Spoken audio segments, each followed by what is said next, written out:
Under relentless attack, the carrier refused to die, driving through fire and falling aircraft. April held together 1st, by willpower. 1945. Easter Sunday, off the coast of Okinawa. American naval officers watched something that defied every law of naval warfare they knew. Cathedrals of war. A Japanese Zero carrying 550 pounds of high explosive slammed into HMS Indefatigable at over 300 miles per hour. On the open sea, The Kamikaze pilot had chosen his moment perfectly. The British carrier was crowded with aircraft, preparing for launch. Fuel lines were pressurized. Ordnance was armed.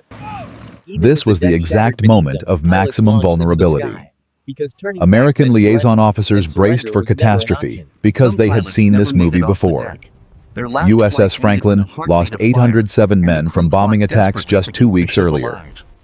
USS Bunker Hill would lose 396 sailors to 2 kamikazes next month.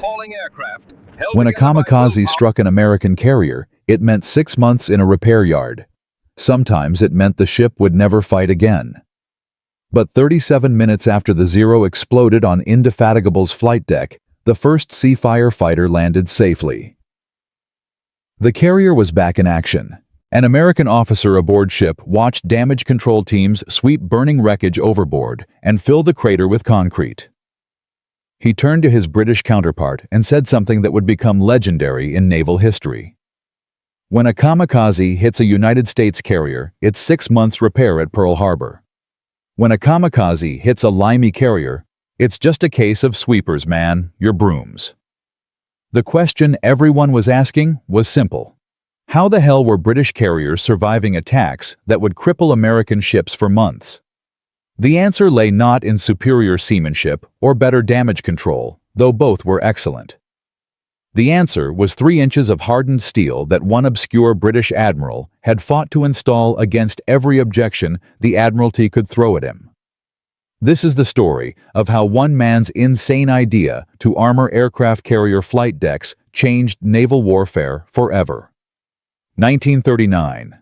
The Mediterranean Sea. The Royal Navy faced a problem that was killing ships and men at an alarming rate. British aircraft carriers were operating in narrow seas within easy range of enemy land-based bombers.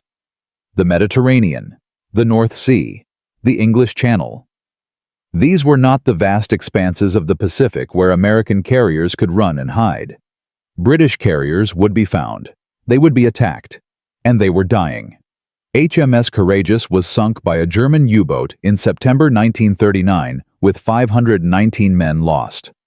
HMS Glorious was sunk by German battleships Scharnhorst and Gneisenau in June 1940 with 1,207 men lost. HMS Ark Royal survived multiple bombing attacks before finally succumbing to a torpedo in November 1941. The pattern was clear and terrifying. British carriers were too vulnerable. Royal Air Force doctrine held that the bomber will always get through. Fighters could not intercept every attack. Carriers needed something more than speed and maneuverability. They needed passive protection. They needed to survive hits, not just avoid them. The Admiralty's solution was more fighters. Better tactics improved anti-aircraft guns. Everything except the one thing that might actually work. Nobody wanted to armor the flight deck because everyone knew it was impossible. Enter Rear Admiral Sir Reginald Henderson. Born in 1881, Henderson was not a flashy officer. He was not a tactical genius like Nelson. He was not a beloved leader like Jellicoe. He was a quiet, methodical engineer who had commanded HMS Furious and served as Rear Admiral aircraft carriers before becoming 3rd Sea Lord in 1935. Henderson was the kind of officer other officers found boring. He obsessed over technical details. He read engineering reports for entertainment. He believed that mathematics and metallurgy would win wars, not heroism and tradition. The Admiralty barely tolerated him. But Henderson understood something his colleagues did not. In an era before effective radar, before proximity-fused anti-aircraft shells, before jet fighters that could climb to intercept bombers quickly, carriers could not defend themselves with weapons alone. They needed armor. Not belt armor around the hull like battleships. Not turret armor like cruisers. They needed the flight deck itself to be armored. 3 inches of hardened steel protecting the entire flight deck. This idea was considered absolutely insane. The objections came from every direction. Naval architects said it was structurally impossible. The weight of armor on top of the ship would make it top-heavy and unstable. It would capsize in rough seas. Aviation experts said it would reduce aircraft capacity to uselessness. The armor weight would displace so much tonnage that carriers could only embark 30 or 40 aircraft instead of 70 or 80. Fleet admirals said it would slow the ships down. Heavy armor meant less power available for speed. Carriers needed to be fast to launch and recover aircraft and to evade attacks. Tradition-minded officers said it violated the fundamental nature of aircraft carriers. Carriers were offensive weapons, not defensive fortresses. They should carry maximum aircraft to strike the enemy, not hide behind armor like cowards. The criticism was universal and brutal. Henderson was mocked in Admiralty meetings. His proposals were rejected repeatedly. Senior officers suggested he was too old, too conservative, too stuck in the battleship mentality to understand carrier warfare. But Henderson had one advantage. He had watched HMS Furious operate in the Mediterranean during the Abyssinian crisis of 1935. British carriers exercised under threat from Italian air power. The vulnerability was terrifying.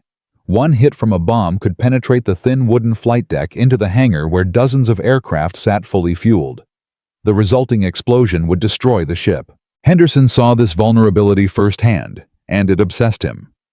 He began working in secret with naval architect W.A. Forbes to solve what everyone said was an impossible engineering puzzle. Build an aircraft carrier where the flight deck itself is armored. 3 inches of hardened steel protecting the entire flight deck.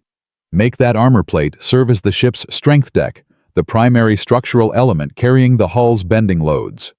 Surround the hangar with 4.5 inches of armored bulkheads.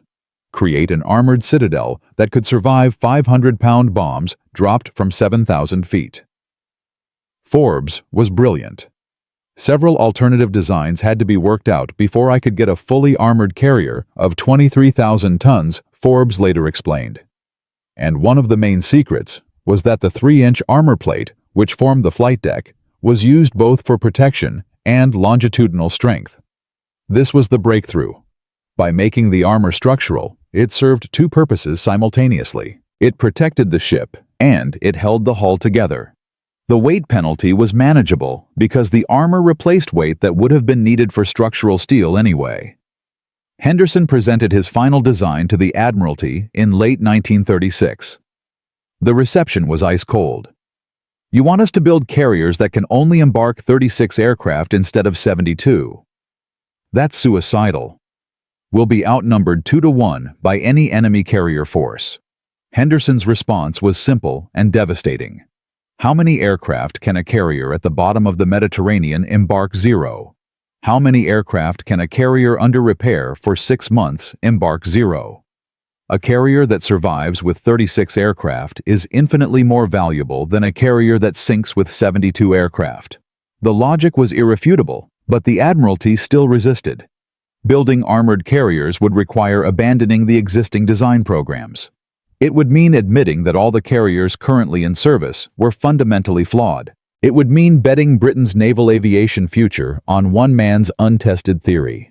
The debate raged for months. Henderson worked himself to exhaustion. He attended endless meetings. He produced calculation after calculation. He refined the design repeatedly to address every objection. His health began to fail under the stress, but he refused to give up. Finally, in April 1937, the Admiralty approved construction of HMS Illustrious. The design process that normally took 3 years was compressed to 3 months because Henderson had done most of the work already in secret. The keel was laid at Vickers Armstrong Barrow on April 27, 1937. It would be the first aircraft carrier in history with a fully armored flight deck. But Henderson would never see his creation prove itself in combat. In March 1939, his health completely collapsed from overwork-related illness. He resigned as 3rd Sea Lord and died just 2 months later at age 57. The man who would save thousands of British sailors' lives died before his carriers ever faced combat. The Admiralty gave him a proper funeral and promptly forgot about him. His obituaries were brief and formal. No monuments were erected. No ships were named in his honor. Rear Admiral Sir Reginald Henderson was buried in an unremarkable grave, and history moved on without acknowledging what he had accomplished. HMS Illustrious was commissioned on May 25, 1940. France was collapsing. Britain stood alone. The new carrier looked strange compared to American and Japanese carriers. Its flight deck was shorter. Its hangar was fully enclosed rather than open-sided. It could only carry 36 aircraft compared to 90 on USS Yorktown or 84 on Japanese carrier Shokaku. Critics said Henderson's design was already obsolete. Then, on January 10, 1941, Illustrious faced its first real test. The carrier was operating in the Mediterranean, supporting operations against Italian forces, when German Junkers Ju-87 Stuka dive bombers attacked. 10 Stukas dove on the carrier in a coordinated assault. The attack was devastating. 6 1,000-pound bombs hit the ship directly. The explosions were catastrophic. The aft flight deck elevator was destroyed. The after hangar was wrecked. Fires broke out throughout the stern. 126 men were killed. But the armored flight deck held. Not a single bomb penetrated into the vitals of the ship. The armored box protected the machinery spaces, the magazines, the fuel tanks. Illustrious maintained power. It maintained steering. It fought its way to Malta for emergency repairs. Naval experts who examined the damage were stunned. Any unarmored carrier would have been sunk or permanently crippled by 6 1,000-pound bomb hits. Illustrious was back in action after 2 months of repairs. Henderson's insane idea had just saved his first ship. Over the next 4 years, 3 more armored carriers joined the fleet. HMS Formidable, Victorious, and Indomitable formed the core of British carrier strength. They fought in the Mediterranean, the Indian Ocean, the Arctic convoys. They took bomb hits, torpedo hits, near misses that would have destroyed unarmored carriers. They survived. But the real test was still coming. In late 1944, the British Pacific Fleet was formed to join American forces in the final assault on Japan. 4 armored carriers would operate as Task Force 57 under American command. Their mission was to neutralize Japanese airfields in the Sakishima Islands during the invasion of Okinawa. They would suppress enemy aircraft before they could reach American forces. It was a dangerous assignment because Japanese kamikaze tactics had evolved specifically to destroy carriers. The Divine Wind had perfected their technique attacking American carriers. They knew exactly where to aim. They understood what happened when bombs penetrated wooden flight decks and exploded among parked aircraft full of fuel and ammunition. They had sunk 3 American escort carriers and crippled multiple fleet carriers so badly they never fought again. The kamikaze strategy was working. American blood proved it. But nobody told the Japanese pilots that British carriers were different. Nobody explained that 3 inches of armored steel could not be penetrated like American wooden decks. The kamikazes were about to discover that everything they thought they knew about attacking carriers was catastrophically wrong. On Easter Sunday, 1945, at 07:28 hours, the first kamikaze struck HMS Indefatigable. 2 Seafire pilots scored cannon hits on the Zero as it approached. The aircraft began breaking apart mid-air, but its momentum carried it forward. It looped over the carrier and dove toward the flight deck, hitting on the starboard side near the island structure. Captain Quentin. Dick Graham watched the impact from the bridge. The explosion was enormous. A massive fireball erupted from the point of impact. Burning aviation gasoline splashed across the flight deck. 14 men were killed instantly. The pilot's briefing room was demolished. The sick bay was destroyed. Lieutenant Commander Pat Chambers, the flying officer, was killed at his post. Lieutenant Leonard T., the air engineer officer, died trying to fight fires. Dr. Alan Vaughan, a Canadian surgeon lieutenant, was killed treating wounded men. The damage looked catastrophic. The flight deck was depressed 3 inches over a 15-foot area. Metal was torn and twisted. Equipment was destroyed. Fires burned everywhere. American liaison officers watching from the island expected the worst because they had seen this exact scenario destroy American carriers. They expected secondary explosions. They expected fires to spread through multiple decks. They expected the carrier to withdraw from combat for months of repairs. None of that happened. The armored deck held. The 550-pound bomb detonated on impact against 3 inches of hardened steel instead of penetrating through to the hangar, where 36 aircraft waited fully fueled. There was no massive secondary explosion. There was no chain reaction of bombs and torpedoes cooking off. There was no aviation fuel fire spreading through multiple decks, consuming everything in its path. The damage was terrible, but contained above the armored box. Below the armor, the ship was untouched. The machinery spaces were intact. The magazines were safe. The fuel tanks were secure. The ship maintained full power and steering. Damage control teams went to work with brutal efficiency. Lieutenant Commander Sandy Sanderson, the flight deck engineer, jury-rigged a replacement crash barrier from spare parts. Chief Petty Officer Jimmy Green controlled a small hangar fire using the ship's revolutionary foam suppression system. Teams swept wreckage overboard. They filled the crater with quick-setting concrete mixed on site. They tack-welded steel plates over the damaged area. They worked with desperate speed because aircraft were returning from strikes and needed somewhere to land. At 08:16 hours, just 48 minutes after a kamikaze carrying 550 pounds of high explosive had slammed into the flight deck at over 300 miles per hour, the first Seafire fighter landed safely on HMS Indefatigable. The carrier was back in action. American officers could not believe what they were seeing. This was impossible. This violated everything they knew about carrier damage, but the evidence was right in front of them. British damage control teams were already painting over the repair area.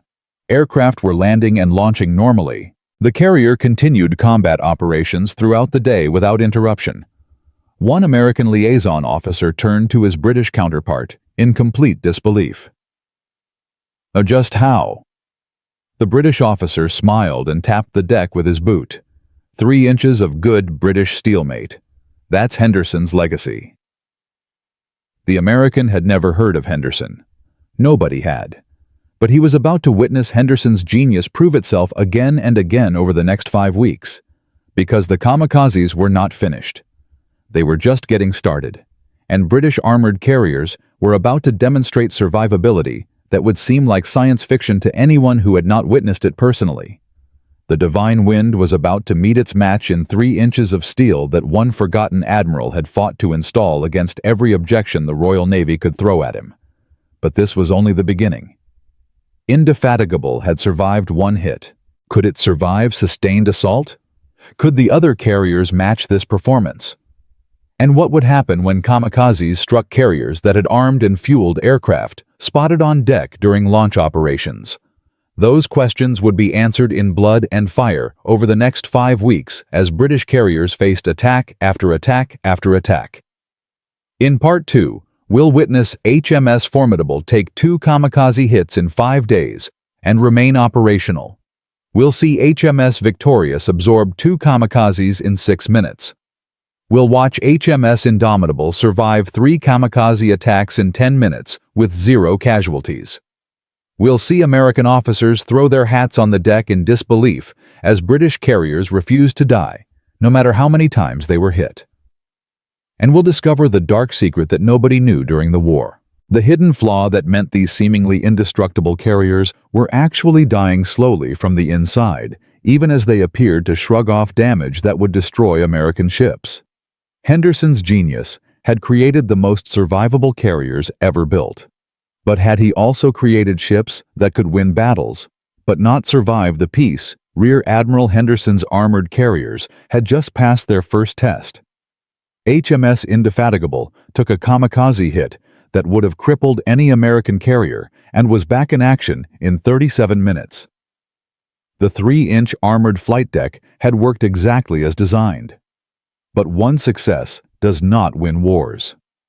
4 British carriers were now operating in the most dangerous waters on Earth, facing an enemy that had perfected the art of killing carriers. The Japanese had sunk 3 American escort carriers and crippled multiple fleet carriers with kamikaze attacks. Divine Wind pilots knew exactly where to aim and what happened when bombs penetrated into hangars packed with fueled aircraft. The kamikazes had attacked Indefatigable using standard tactics and failed catastrophically. Would they adapt?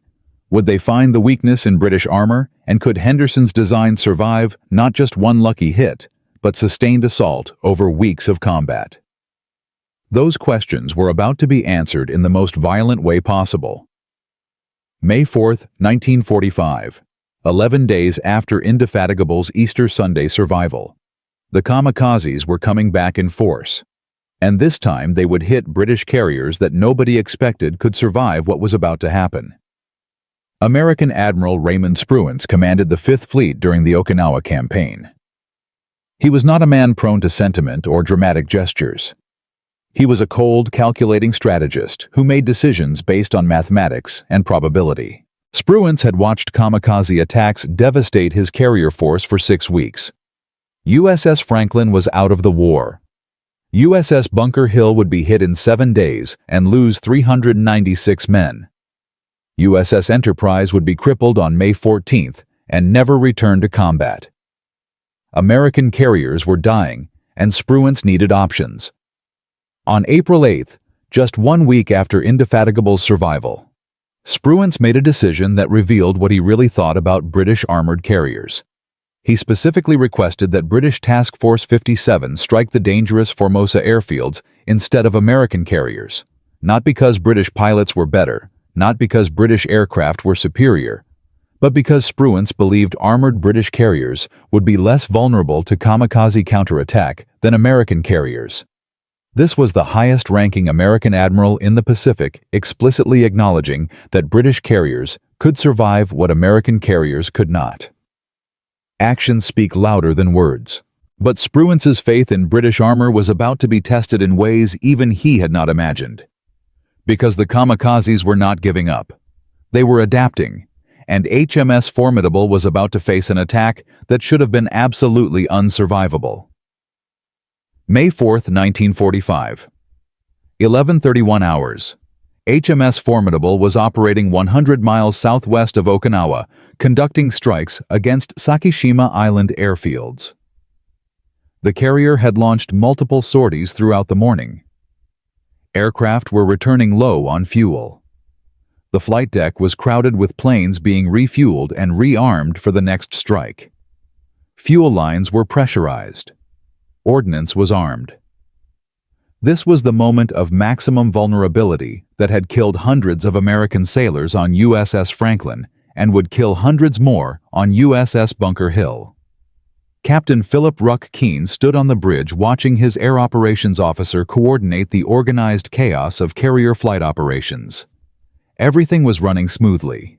Too smoothly. Then the air search radar operator's voice cracked over the intercom. Bogey inbound bearing 270, range 5 miles, closing fast. Battle stations sounded instantly. Crew raced to their posts. Anti-aircraft gun crews swung their weapons toward the bearing.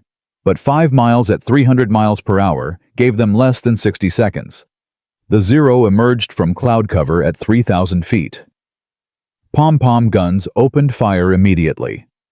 40mm Bofors joined in. Tracers arced across the sky. The Zero took multiple hits. Pieces of the aircraft broke away. But the pilot maintained his dive angle. He was aiming for the island structure.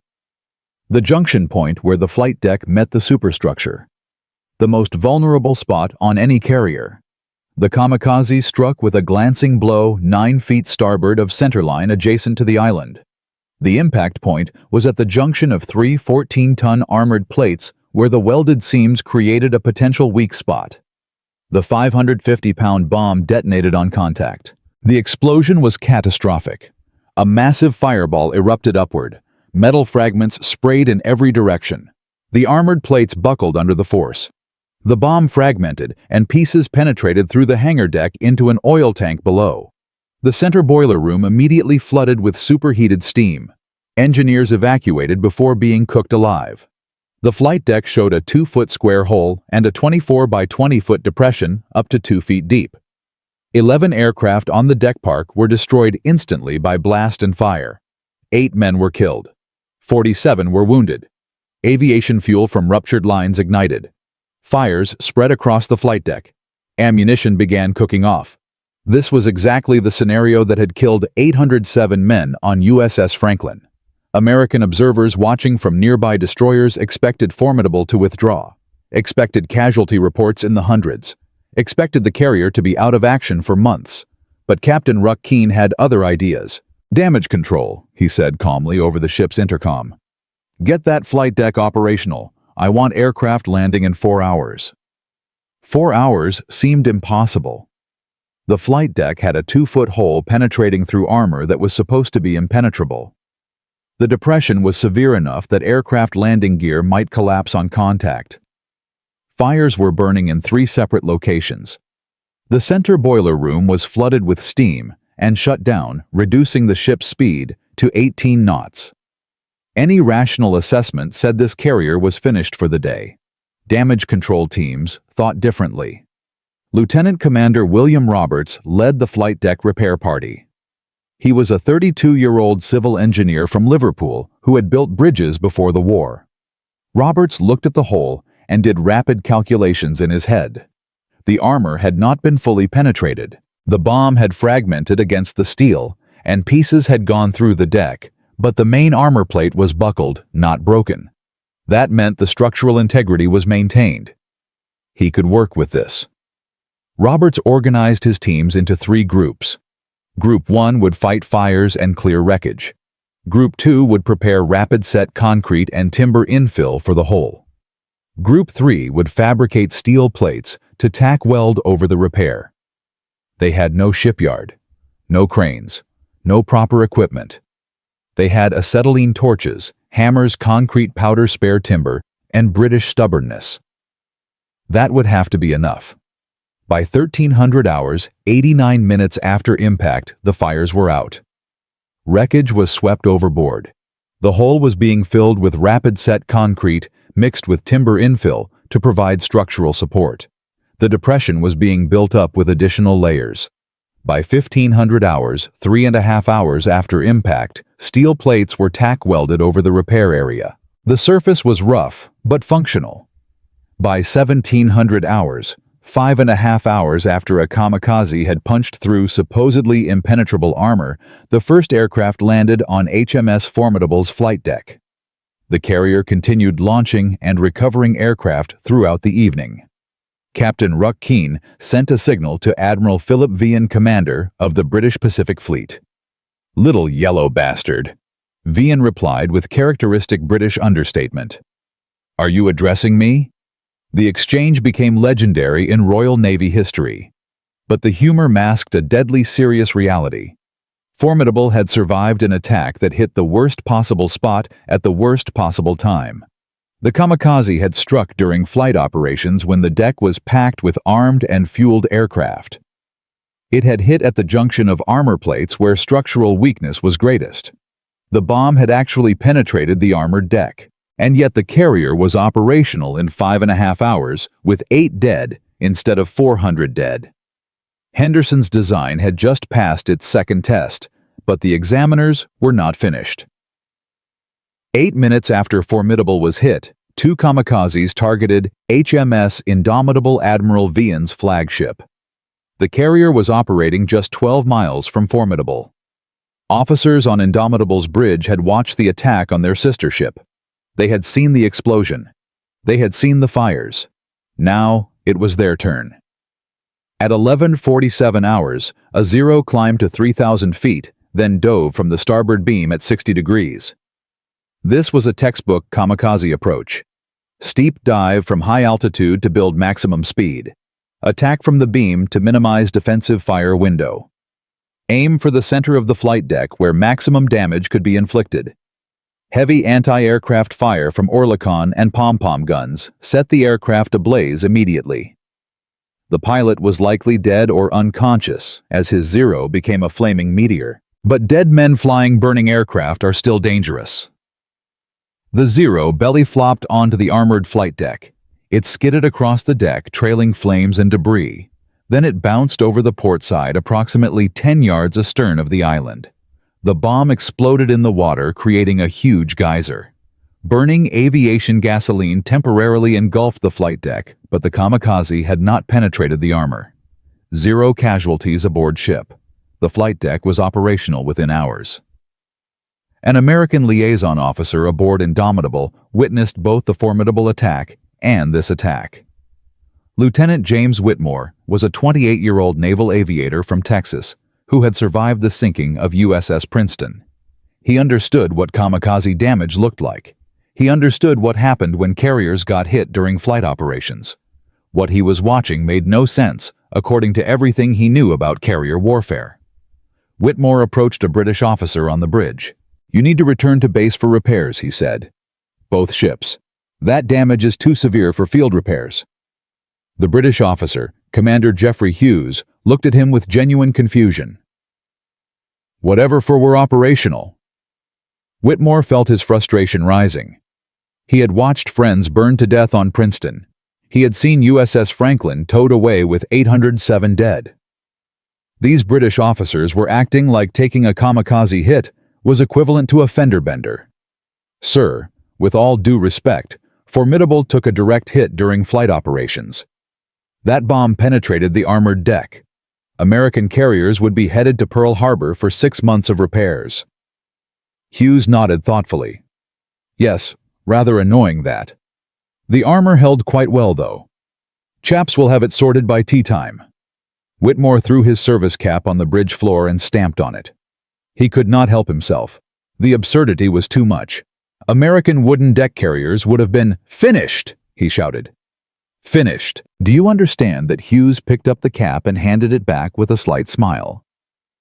3 inches of good British steel, old boy. Henderson knew what he was doing. Whitmore had never heard of Henderson.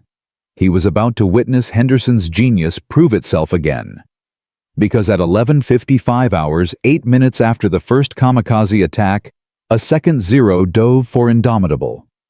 This kamikaze was shot down by concentrated fire from destroyer HMS Quality and Indomitable's own guns. The aircraft crashed into the sea 10 yards off the bow, sending a column of water over the flight deck. HMS Indomitable had just survived 3 kamikaze attacks in less than 10 minutes. 3 separate aircraft had attempted to destroy the carrier. 3 times the divine wind had failed. 0 British casualties. The carrier remained fully operational. This was not luck. This was not chance. This was Henderson's armored citadel design doing exactly what it was designed to do. Survive. But the kamikazes were learning. They had discovered that hitting British carriers with standard attacks was futile. The armor was too strong. The damage control was too good. They needed to adapt their tactics. They needed to find the weakness. And on May 9th, they would launch coordinated strikes against 2 British carriers simultaneously to test whether armor could withstand overwhelming force. May 9th, 1945, 5 days after Formidable's first hit. The British carriers were exhausted. They had been conducting continuous operations for 32 days straight. Pilots were flying multiple sorties daily. Deck crews worked 18-hour shifts. The ships needed rest and replenishment. But the invasion of Okinawa was reaching its critical phase. Japanese resistance was fanatical. Kamikaze attacks were intensifying. The British could not withdraw. At 16:56 hours, HMS Victorious was conducting flight operations when air search radar detected multiple bogies inbound. Battle stations. The call went out across the carrier. This was not a single kamikaze. This was a coordinated strike.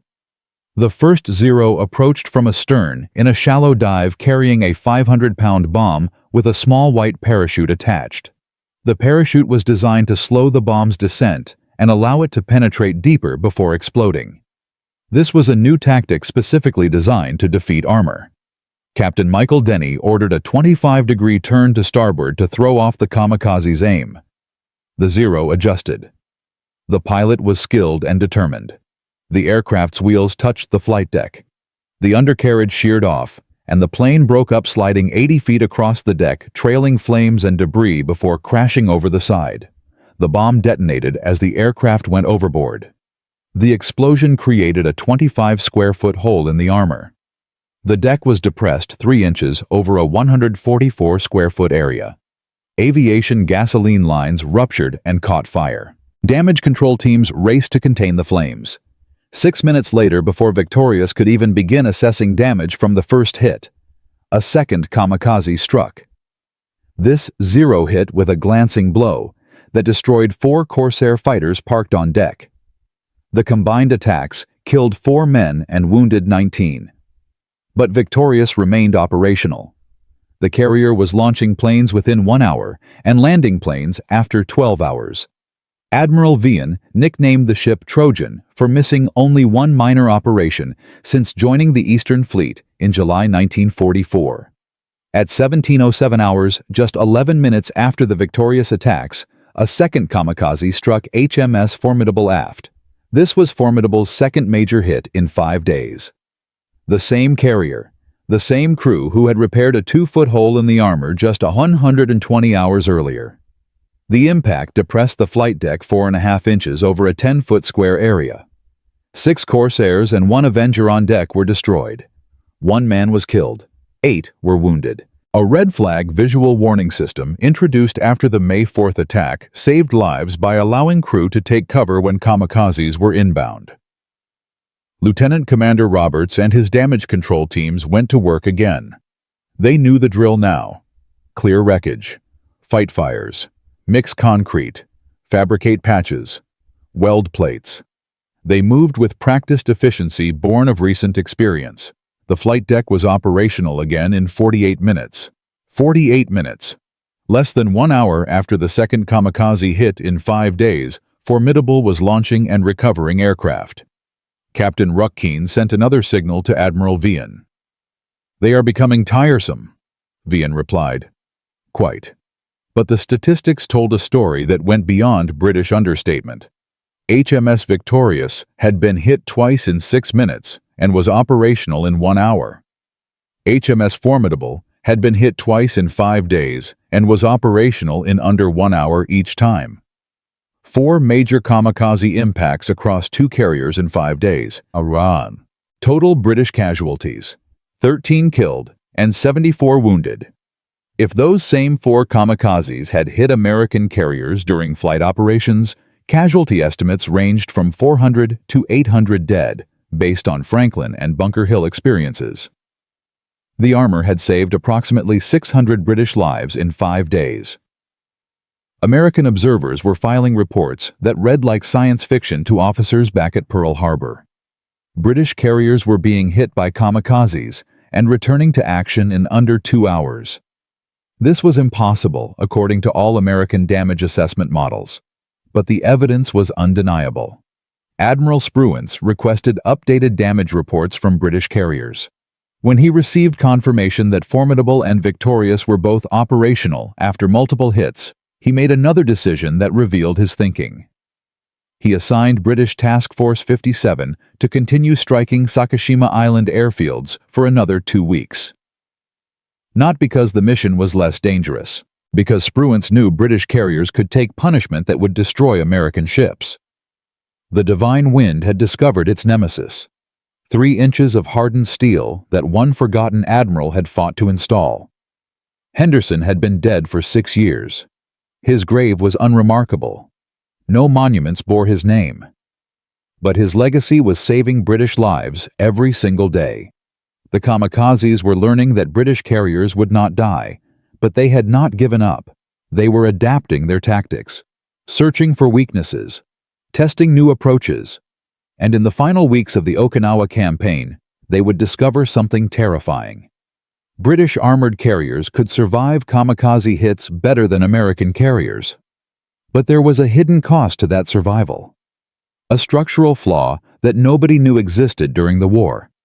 A weakness that would only reveal itself years later when peace came, and naval architects examined the carriers that had survived the unsurvivable. In Part 3, we will witness the final kamikaze attacks and the ultimate test of Henderson's design. We will see the complete statistics that prove British carrier superiority in combat. But we will also discover the dark secret, the cumulative structural damage from absorbing multiple impacts, the irreparable hull deformation, the twisted frames and rippled plating that rendered apparently victorious carriers beyond economical repair.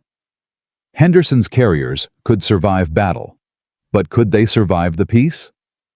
And when American naval architects examined British carriers after the war and discovered the hidden damage, they would make a decision that changed carrier design forever. The choice between surviving hits and surviving decades of service. Between tactical resilience and strategic viability. Between Henderson's armor and American flexibility. The answer would define naval aviation for the next 80 years. And it all began with one question that nobody had asked during the war. What happens to ships that refuse to sink but slowly die from the inside?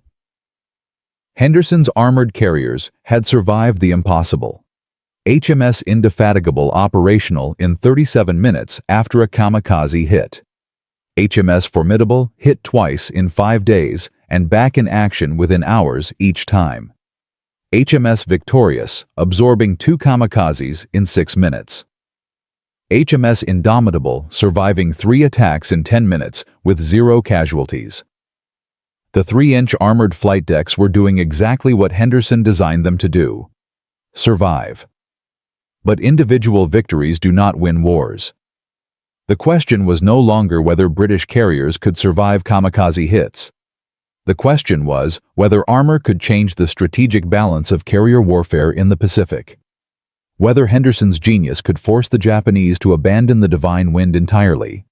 And whether one man's obsession with 3 inches of steel could save thousands of Allied lives. That question was about to be answered as the Okinawa campaign reached its final brutal weeks. This was no longer a test. This was total war. And the Japanese were watching. Japanese naval intelligence officers at Combined Fleet Headquarters in Hiyoshi were receiving disturbing reports from kamikaze pilots who survived their attacks.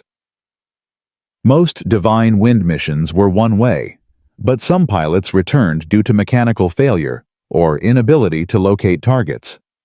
Their debriefings painted a consistent and terrifying picture. British carriers were not dying. Lieutenant Nakamura Koji returned on May 6 after his Zero suffered engine failure during approach to HMS Victorious. He reported watching another kamikaze strike the British carrier directly. I saw the explosion clearly. The fireball covered the entire flight deck. I was certain the carrier was finished. But when I turned away, I saw aircraft still launching from the same ship. It made no sense. Commander Okamura Motoharu reviewed multiple pilot reports and reconnaissance photographs. The pattern was undeniable. American carriers hit by kamikazes withdrew from combat. Photographs showed them being towed away, trailing smoke with flight decks torn open. British carriers remained on station. Reconnaissance flights the day after kamikaze hits showed British carriers still conducting flight operations. Okamura presented his analysis to Vice Admiral Ugaki Matome on May 8. The British have developed carriers our current tactics cannot destroy. Their flight decks appear to be armored. Standard kamikaze attacks are ineffective. We are wasting pilots and aircraft. Ugaki was incredulous. Armored flight decks? Impossible. The weight would make the ships unseaworthy. Okamura showed him the evidence. 6 confirmed kamikaze hits on British carriers. All 6 carriers remained operational. American carriers with similar hits were out of action for months. The mathematics were brutal. Ugaki studied the reports in silence. Finally, he spoke. If British carriers cannot be destroyed by conventional kamikaze attacks, we must develop new tactics. Concentrate multiple kamikazes on single targets. Use bombs with delayed fuses to penetrate armor before detonating. Attack during flight operations when deck parks create maximum secondary damage potential.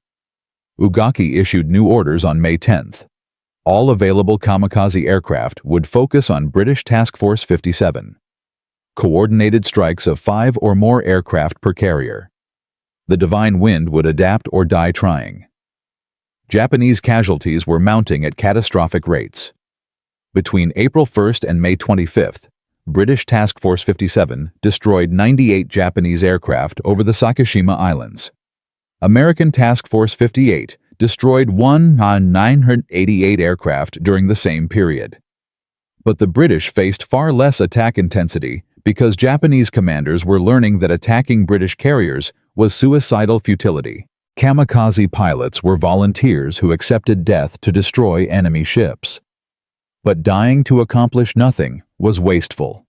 The Divine Wind began avoiding British carriers and concentrating on American ships where their sacrifice had meaning. This shift revealed everything. The Japanese had admitted defeat against British armor, but Henderson's design faced a different challenge, a crisis not from enemy action, but from the fundamental limitations of steel and engineering. British carriers were surviving kamikaze hits, but the cumulative damage was invisible and deadly. Each impact transmitted enormous shock through the hull structure. The armored box hangar created a large void in the hull girder. This void made the ships structurally vulnerable to progressive deformation under repeated stress. Naval architects call it work hardening. Metal that survives one stress becomes more brittle. Second and third stresses cause microfractures. Eventually, the structure fails catastrophically, even without visible damage. HMS Formidable had been hit twice. HMS Victorious had been hit twice. HMS Indefatigable had been hit once. Near misses from bombs that exploded in the water transmitted additional shock through the hulls. By mid-May 1945, British carriers were developing invisible cracks in frames and bulkheads. Deck plating was rippling. Hulls were twisting imperceptibly. Nobody knew. There were no inspection techniques to detect this damage during wartime. The carriers appeared operational and continued fighting, but they were slowly dying from the inside. Lieutenant Commander Geoffrey Palmer, the chief engineer on HMS Victorious, noticed something wrong on May 15th. The ship was developing a slight list to port that could not be corrected by ballast adjustment. Hull deflection measurements showed abnormal flexing during high-speed turns. Palmer reported his concerns to Captain Denny. "The ship is structurally sound, but I am seeing unusual stress indicators. We should conduct thorough inspections when we return to port." Denny acknowledged the report, but Victorious could not withdraw. The Okinawa campaign was reaching its climax. British carriers were needed. The invisible damage would have to wait.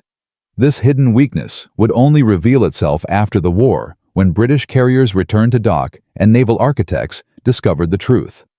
But that revelation was still months away. For now, Henderson's carriers had one final test to pass. The ultimate demonstration that armor could not just survive hits, but could change the course of battles through sheer tactical resilience. That test would come on May 25, 1945, during Operation Inmate, the final British carrier strikes of the Okinawa campaign. This operation would prove beyond any doubt that Henderson's genius had created something unprecedented in naval warfare. Carriers that simply refused to die, no matter what the enemy threw at them. May 25, 1945. 0530 hours. HMS Formidable, Victorious, Indomitable, and Indefatigable formed Task Force 57 for final strikes against Sakishima Island airfields. The mission was critical. Japanese forces on Okinawa were collapsing, but kamikaze attacks from Sakishima threatened American invasion forces. These airfields had to be neutralized completely. Admiral Vian ordered maximum effort strikes. Every available aircraft would attack simultaneously. The carriers launched 48 Corsairs, 28 Avengers, and 16 Seafires in the first wave at 0600 hours. The strike force approached Ishigaki Island at 0645 hours. Japanese radar detected them immediately. Air raid sirens wailed across the airfield. Anti-aircraft batteries opened fire. The sky filled with flak bursts. This was not going to be easy. The Corsairs dove first.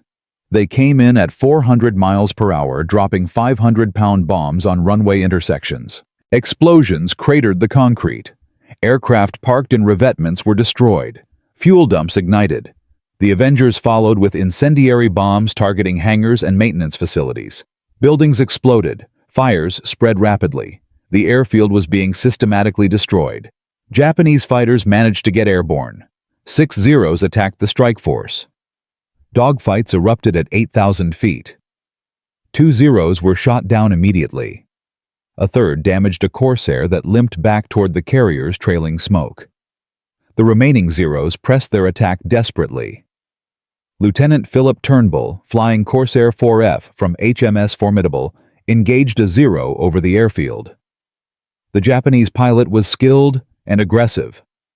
The two aircraft circled each other, trading gunfire. Tracers filled the air. Neither pilot would break off. Finally, Turnbull got position. A 2-second burst from his 4 20mm cannons shredded the Zero's engine. The Japanese aircraft went down, trailing fire. Turnbull did not watch it crash. He was already turning back toward his primary target, the control tower. He lined up his approach. Dove, at 45 degrees, released his remaining bombs at 500 feet. The tower exploded in a direct hit. The strike force completed their runs and turned for home. Behind them, Ishigaki Airfield burned. 32 Japanese aircraft destroyed on the ground. Every runway cratered. The control tower demolished. Fuel and ammunition storage devastated. The airfield would be non-operational for at least 48 hours. But the Japanese were not finished. At 0745 hours, radar detected bogies inbound toward Task Force 57. 6 kamikazes were coming for revenge. This would be the moment when everything Henderson designed would be tested one final time. 6 Divine Wind aircraft attacking 4 British carriers simultaneously. Maximum threat, maximum stakes. What happened next would become the definitive proof that armored carriers had changed naval warfare forever. The first kamikaze dove for HMS Indefatigable at 0753 hours. Anti-aircraft fire from the carrier and escorting destroyers was overwhelming. 40mm Bofors, 20mm Oerlikons, and pom-pom guns created a wall of steel. The Zero was hit repeatedly. Wings shredded, fuselage punctured. The aircraft broke apart in mid-air and crashed into the sea 50 yards from the carrier. The second kamikaze targeted HMS Victorious. This pilot was more skilled. He used cloud cover to evade early detection. Emerged at 1,000 feet already in his dive. Victorious turned hard to starboard. The kamikaze adjusted. It was going to hit. At the last moment, a Seafire on combat air patrol dove on the Zero from above. Cannon fire ripped through the kamikaze's cockpit. The pilot was killed instantly. The Zero spun out of control and crashed into the ocean. 2 down. The third and fourth kamikazes attacked HMS Formidable together in a coordinated strike from different angles. This was the new tactic Ugaki had ordered: simultaneous attacks to overwhelm defenses. The strategy nearly worked. The carrier's guns focused on the kamikaze approaching from starboard. That Zero was destroyed at 500 yards. But the second kamikaze from port was closing unopposed. It would hit in seconds. Destroyer HMS Quilliam positioned itself between the kamikaze and Formidable. The destroyer's guns opened fire at point-blank range.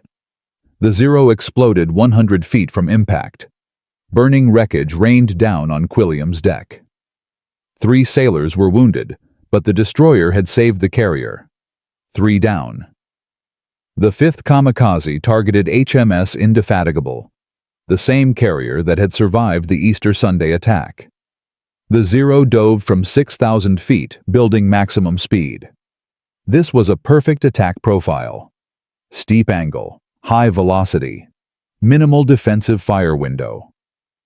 The Kamikaze was 300 yards out when a Corsair from Combat Air Patrol intercepted. The Corsair pilot, Lieutenant David Foster, did not try to shoot the Zero down. There was no time. Instead, Foster rammed his Corsair into the Kamikaze from the side. Both aircraft exploded in midair. Foster was killed instantly. His sacrifice saved Indefatigable and everyone aboard. 4 down. The 6th Kamikaze was the most dangerous. It approached Formidable from astern using the sun for concealment.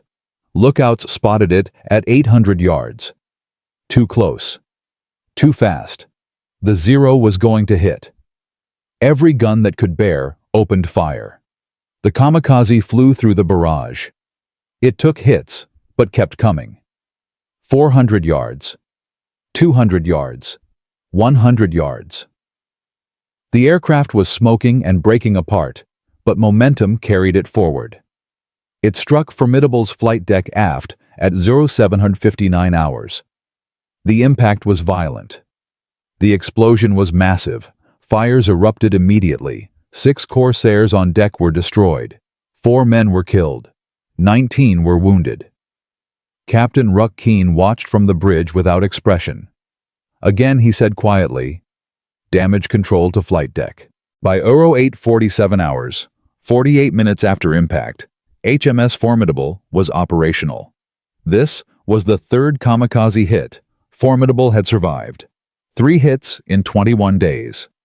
Each time the carrier had returned to action in under 2 hours. The strike force landed without further incident. Pilots reported complete destruction of Ishigaki airfield. 0 fighters encountered. Heavy flak. Mission successful. Turnbull climbed out of his Corsair and looked at the repair crews working on the aft flight deck. They were filling craters and clearing wreckage like this was routine maintenance, which by now it was. A ground crew chief saw Turnbull staring. "Good shooting today, sir. Got the tower." Turnbull nodded. "Did you hear we took another hit while we were gone?" The chief smiled. "Formidable, sir. Always getting hit, that one. Henderson's design, though. Ship won't die." Turnbull had never heard of Henderson either. But he understood what the chief meant. These carriers were different. They survived what should be unsurvivable. They refused to quit. They fought on no matter what happened. That was Henderson's legacy. The statistics from May 25th told the story. 6 kamikaze attacks. 5 destroyed before impact. 1 hit. 4 killed. 19 wounded. Carrier operational in 48 minutes. 0 strategic impact. Compare that to American carrier experience. USS Bunker Hill hit by 2 kamikazes on May 11th. 396 dead. 6 months repairs. Never operated aircraft again. The difference was not luck. It was 3 inches of armored steel. News of British carrier resilience spread throughout Allied forces. American carrier crews heard the reports with mixture of envy and disbelief. British carriers were being hit repeatedly and staying in the fight. American carriers were being pulled from combat after single hits. The psychological impact was significant. British morale was high. They knew their ships could take punishment and survive. American morale suffered. Sailors on American carriers understood their ships were vulnerable in ways British ships were not. Admiral Chester Nimitz, Commander-in-Chief Pacific Fleet, requested detailed reports on British carrier damage and repairs. When he reviewed the evidence, he made a decision that would change American carrier design forever. On June 15, 1945, Nimitz sent a classified memorandum to the Bureau of Ships in Washington. British armored carrier design has demonstrated clear superiority in survivability under kamikaze attack. Recommend all future carrier construction incorporate armored flight decks. The recommendation was approved. USS Midway-class carriers already under construction were modified to include 3.5-inch armored flight decks. All subsequent American carriers would feature armor. Henderson's design had won. The impact went beyond carrier construction. British resilience forced Japanese commanders to admit their kamikaze strategy had failed against armored targets. Between April 1st and June 15th, Japanese aircraft attacked American carriers 147 times and British carriers 23 times. The Japanese were deliberately avoiding British ships. This allowed British Task Force 57 to operate with greater freedom and take on more dangerous missions. Admiral Spruance exploited this advantage. He assigned British carriers to strike the most heavily defended targets, knowing they could survive counterattacks. American carriers focused on offensive strikes against Japan itself, where their larger air groups provided maximum combat power. This division of roles optimized Allied effectiveness. British armor created tactical flexibility that changed operational planning. The strategic impact was measurable. British carriers flew 335 combat sorties between March and August 1945. They destroyed 98 enemy aircraft in air combat. They destroyed 158 aircraft on the ground. They damaged or destroyed 23 ships. They struck railways, bridges, fuel depots, and airfields across the Sakishima Islands and Formosa. Japanese forces in these areas were neutralized. Kamikaze attacks from Sakishima dropped 73% after British strikes began. This freed American forces to concentrate on Okinawa itself. The invasion succeeded partly because British carriers absorbed the missions too dangerous for American ships. By war's end, the statistics were undeniable. 6 kamikaze hits across 4 British carriers. 28 killed. 101 wounded. 0 carriers lost. Compare American experience. 10 major kamikaze hits on fleet carriers. 1, 388 killed. 1902 wounded. 3 carriers permanently removed from service. The difference was stark. British casualties per kamikaze hit averaged 7 dead. American casualties per major hit averaged 139 dead. British carriers returned to action within hours. American carriers required months of repairs. Henderson's armor had created a 20-to-1 survivability advantage. The man who made this possible had died in 1939, never knowing his carriers would save thousands of lives. His grave remained unmarked except for a simple stone. No monuments, no statues, no ships named Henderson. History had forgotten him. But on May 25, 1945, when HMS Formidable took its 3rd kamikaze hit and was operational 48 minutes later, Henderson's genius was proven beyond any doubt. The armor worked. The carriers survived. The sailors lived. That was Henderson's monument. Not stone or bronze, but ships that refused to sink, and men who came home alive because one obsessive engineer believed armor mattered more than aircraft capacity. But this story has a final chapter that few people know. A dark epilogue that would only emerge years after the war ended. Henderson's carriers had won the battle. They had survived every attack the Japanese threw at them. They had changed carrier warfare forever. But they had paid a hidden price. The cumulative shock damage from multiple kamikaze hits. The progressive structural deterioration. The invisible cracks spreading through frames and bulkheads. British carriers had survived combat but were dying slowly from wounds nobody could see. And when peace came, and naval architects finally examined these seemingly invincible ships, they would discover something terrifying. The carriers that could not be killed in battle were beyond saving in peacetime. Henderson had created ships that could win wars, but could not survive the peace. In Part 4, we will discover what happened when victory turned to rust and glory became scrap metal. We will learn why every British armored carrier was scrapped within 12 years, while damaged American carriers served for 30 more years. We will see American designers learn from both British success and British failure to create modern carriers that combined Henderson's armor with American longevity. And we will answer the final question. Was Henderson's design triumph or tragedy? The answer will surprise you, because the greatest weapon ever created to survive battle became the first casualty of peace. From one forgotten admiral's obsession with 3 inches of steel to carriers that refused to die under kamikaze assault. Henderson's armored flight decks had changed naval warfare forever. British carriers survived 6 direct hits, with 28 killed, while American carriers lost 388 men to comparable attacks. The armor worked beyond anyone's expectations. HMS Formidable took 3 kamikaze hits in 21 days and remained operational. HMS Victorious absorbed 2 hits in 6 minutes and kept fighting. HMS Indomitable survived 3 attacks in 10 minutes with 0 casualties. These were not miracles. These were the result of one man's engineering genius, validated in blood and fire. Henderson had been right. The Admiralty had been wrong. Armor mattered more than aircraft capacity. Survival mattered more than size. But this story has a final twist that nobody saw coming during the war. A dark epilogue that would only emerge when peace came and victory turned to rust. Because the greatest weapon ever created to survive battle was about to become the first casualty of peace. And the price of survival would prove higher than anyone imagined. Rear Admiral Sir Reginald Henderson died on March 21, 1939, at age 57, from overwork-related illness.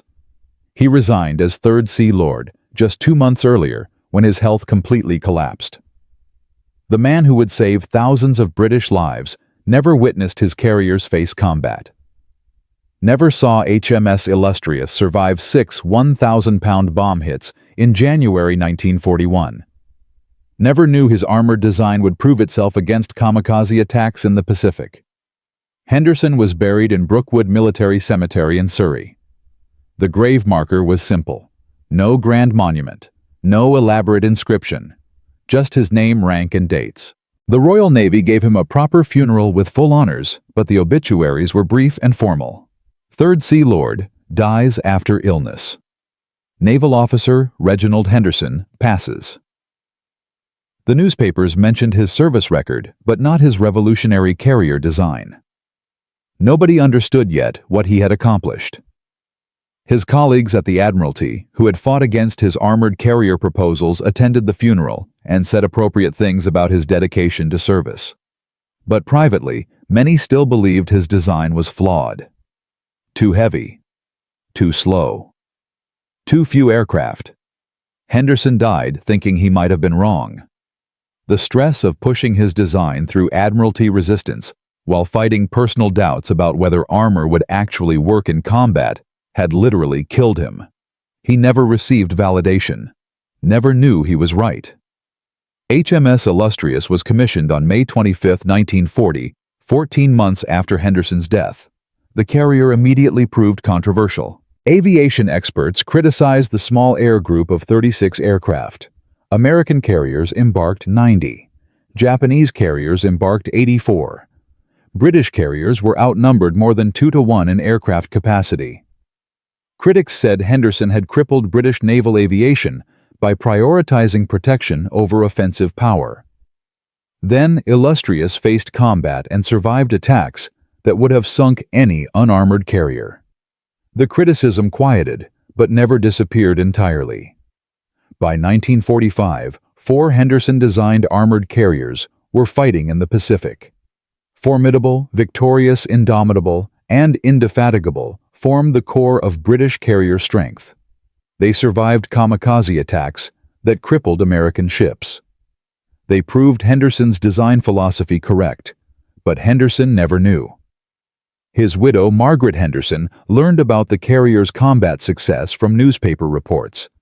She understood that her husband's work had saved lives, but received no official recognition from the Admiralty. No letter of thanks.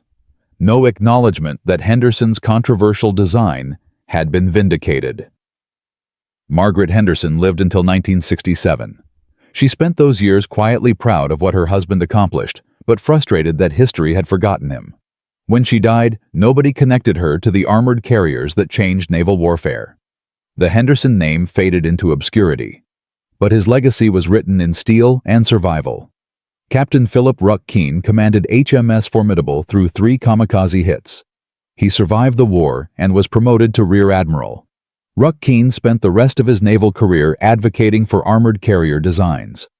He testified before Parliament in 1947 about the superiority of British carriers in combat. American carriers with wooden decks suffered catastrophic casualties from single hits. British carriers with armored decks survived multiple hits and remained operational. The evidence is overwhelming. Armor saves lives. His testimony influenced British naval policy for the next decade, but Ruck Keene always credited Henderson. "I merely commanded the ship. Admiral Henderson designed it." He died before seeing his genius validated, but every sailor who survived a kamikaze hit on a British carrier owes their life to Henderson's vision. Ruck Keene retired in 1954 and died in 1976. His obituary mentioned his wartime service, but not Henderson.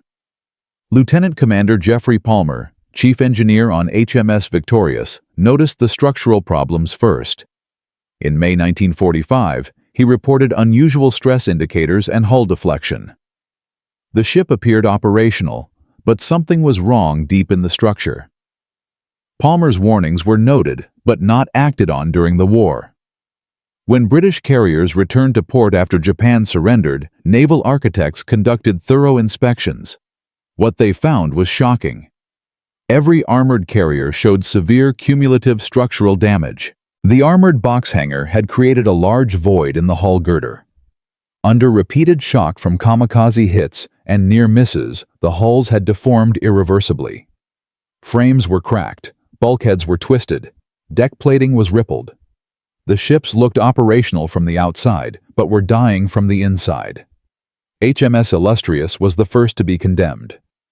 Naval architects examined the carrier in 1946 and declared it beyond economical repair. The hull had been progressively work-hardened by combat stress.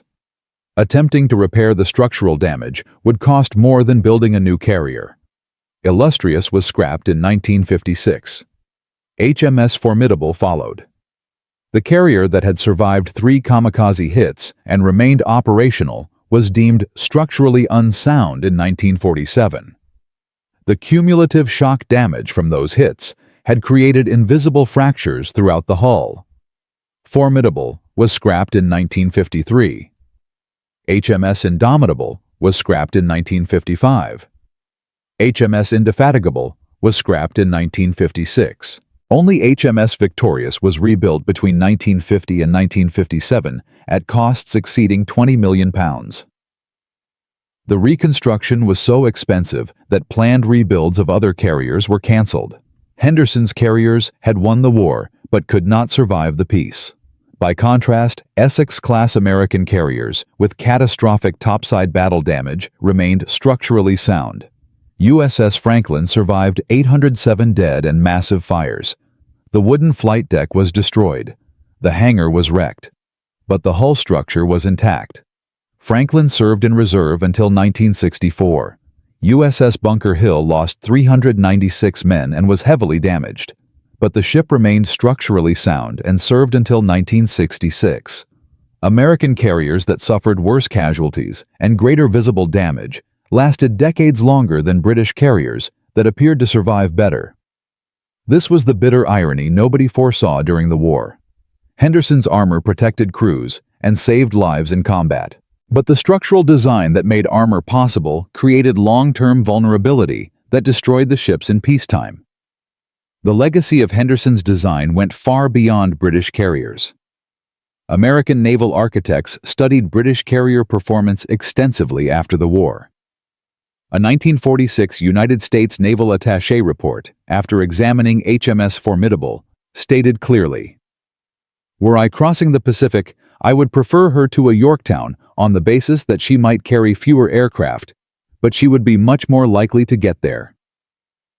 The 1945 official United States Navy assessment concluded that the damage experiences of several British carriers demonstrated the effectiveness of such armor against kamikaze attacks.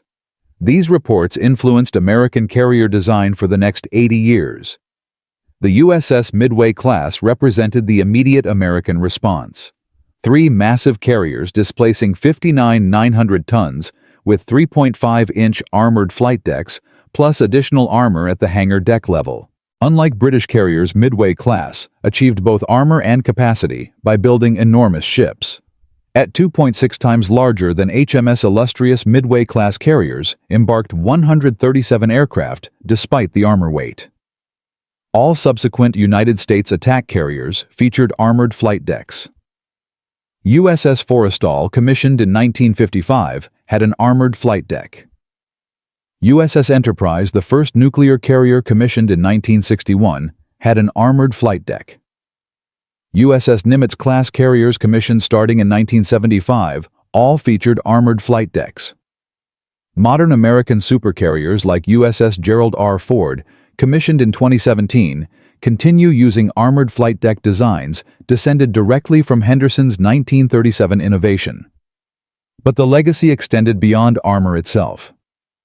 The United States Navy adopted 3 revolutionary British innovations that Henderson's carriers helped pioneer. The angled flight deck, invented by Captain Dennis Campbell, Royal Navy in 1951, allowed aircraft missing arrestor wires to bolter around without hitting the deck park. This enabled simultaneous launch and recovery operations, dramatically increasing operational tempo. USS Antietam received the first experimental angled deck in 1952. All subsequent carriers were built with or modified to include angled decks. The steam catapult, invented by Commander Colin Mitchell, Royal Naval Volunteer Reserve, between 1946 and 1950, used ship's steam instead of hydraulic systems to launch aircraft. This innovation proved critical for launching heavy jet bombers. Without steam catapults, the United States Navy could not have operated A-3 Sky Warrior nuclear bombers from carriers, crippling carrier-based nuclear deterrent strategy during the Cold War. USS Hancock received the first operational steam catapult in 1954. Every carrier since has used steam or electromagnetic catapults descended from Mitchell's design. The mirror landing site, invented by Commander Nicholas Goodhart, Royal Navy, used a stabilized mirror to show pilots correct glide path for landing. Later modified to use Fresnel lenses, this system combined with angled decks enabled safe jet operations at sea. American carriers adopted this system in the mid-1950s and continue using evolved versions today. These 3 British innovations enabled operation of successive generations of increasingly heavy high-performance jet aircraft through the Cold War and into the 21st century. Henderson's armored carriers were the test bed where these innovations were refined under combat conditions. The numbers tell the complete story of Henderson's impact. Between April 1945 and August 1945, British armored carriers in the Pacific took 6 direct kamikaze hits. 28 men were killed. 101 were wounded. 0 carriers were lost. Average time to return to operations 90 minutes.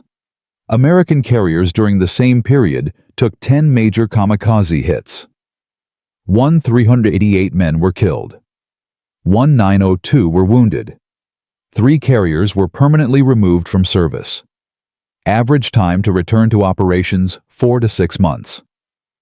Henderson's design created a 20-to-1 survivability advantage in casualty rates and a 50-to-1 advantage in operational availability.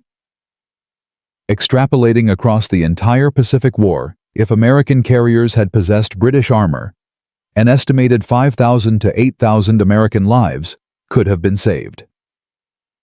That is Henderson's true monument.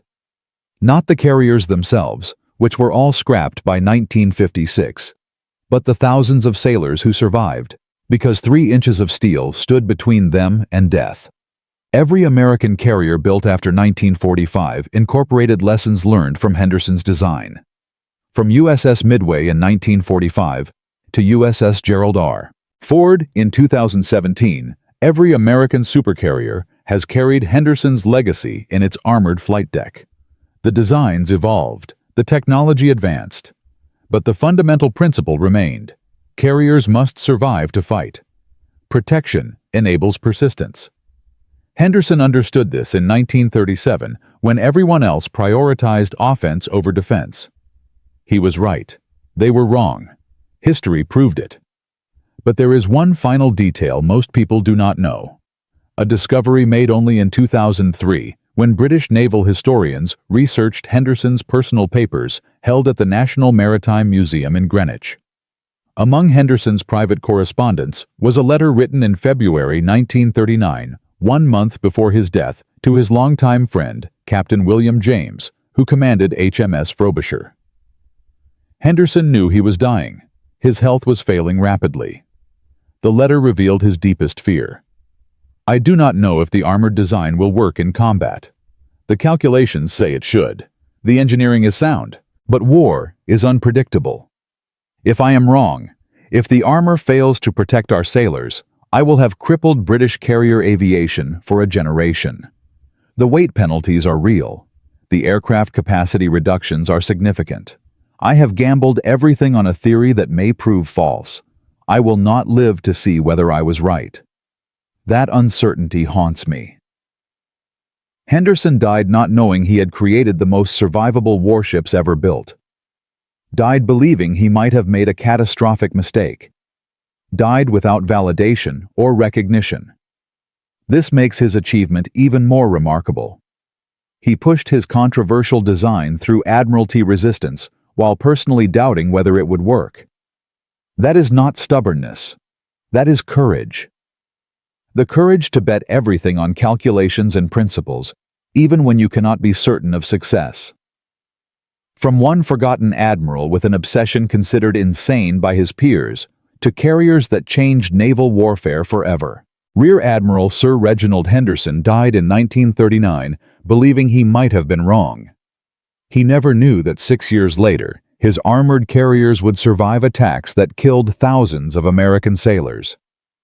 Never knew that his design would influence every carrier built for the next 80 years. Never knew that 3 inches of steel would save thousands of lives. Henderson proved that the greatest innovations often come from people willing to challenge conventional wisdom, even when everyone says they are wrong. He died without recognition, but his legacy is written in the survival of every sailor who served on armored carriers. Between 1945 and 2024, armored flight decks saved an estimated 15,000 lives across American, British, French, and Chinese carriers that faced combat or accidents. Every person who survived a flight deck fire or ordnance explosion that would have penetrated an unarmored deck owes their life to Henderson's vision. The carriers he designed were scrapped by 1956. His name was forgotten by history, but his idea survived. His principle endured. Armor saves lives. Protection enables persistence. Survival matters more than size. That is Henderson's monument. Not bronze or stone, but the ships that carried his armor into battle, and the sailors who came home alive because one man refused to accept that carriers had to be vulnerable. The Royal Navy never named a ship after Henderson, never erected a statue, never gave him the recognition he deserved. But every modern aircraft carrier in the world carries his legacy in its armored deck, and that is a monument no bronze statue could match. The genius that everyone called insane became the standard that everyone follows. That is the ultimate victory. Not recognition in life, but vindication in history. Henderson died alone and forgotten, but his idea changed the world. And 85 years later, his armor still protects sailors who will never know his name but owe him their lives. That is the price of being right too early. And that is the power of one person's refusal to accept that things cannot change.